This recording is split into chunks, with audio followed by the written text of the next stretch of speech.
Matthew 8. When he came down from the mountainside, large crowds followed him.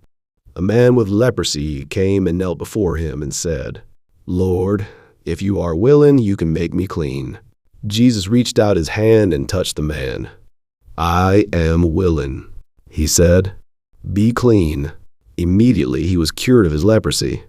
Then Jesus said to him, "See that you don't tell anyone, but go, show yourself to the priest and offer the gift Moses commanded, as a testimony to them." When Jesus had entered Capernaum, a centurion came to him asking for help. "Lord," he said, "my servant lies at home, paralyzed and terrible suffering." Jesus said to him, "I will go and heal him." The centurion replied, "Lord, I do not deserve to have you come under my roof, but just say the word, and my servant will be healed. For I myself am a man under authority, with soldiers under me. I tell this one, 'Go,' and he goes, and that one, 'Come,' and he comes. I say to my servant, 'Do this,' and he does it." When Jesus heard this, he was astonished, and said to those following him, "I tell you the truth, I have not found anyone in Israel with such great faith. I say to you that many will come from the east and the west, and will take their places at the feast with Abraham, Isaac, and Jacob in the kingdom of heaven. But the subjects of the kingdom will be thrown outside into the darkness, where there will be weeping and gnashing of teeth."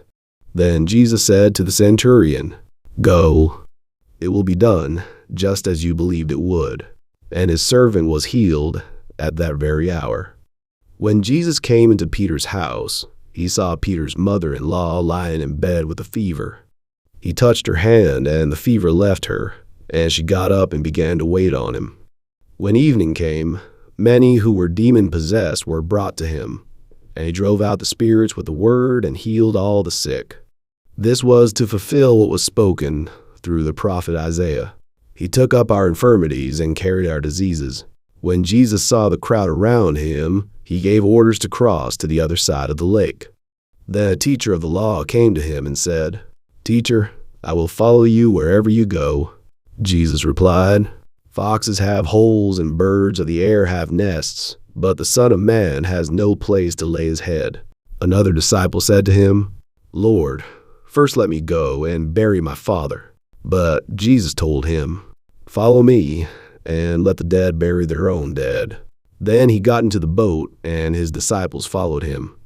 Without warning, a furious storm came up on the lake, so that the waves swept over the boat. But Jesus was sleeping. The disciples went and woke him, saying, "Lord, save us. We're going to drown." He replied, "You of little faith, why are you so afraid?" Then he got up and rebuked the winds and the waves, and it was completely calm. The men were amazed and asked, "What kind of man is this? Even the winds and the waves obey him."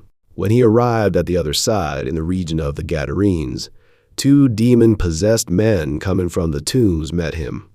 They were so violent that no one could pass that way. "What do you want with us, Son of God?" they shouted. "Have you come here to torture us before the appointed time?" Some distance from them, a large herd of pigs was feeding. The demons begged Jesus, "If you drive us out, send us into the herd of pigs." He said to them, "Go." So they came out and went into the pigs, and the whole herd rushed down the steep bank into the lake and died in the water. Those tending the pigs ran off, went into the town, and reported all this, including what had happened to the demon-possessed men. Then the whole town went out to meet Jesus, and when they saw him, they pleaded with him to leave their region.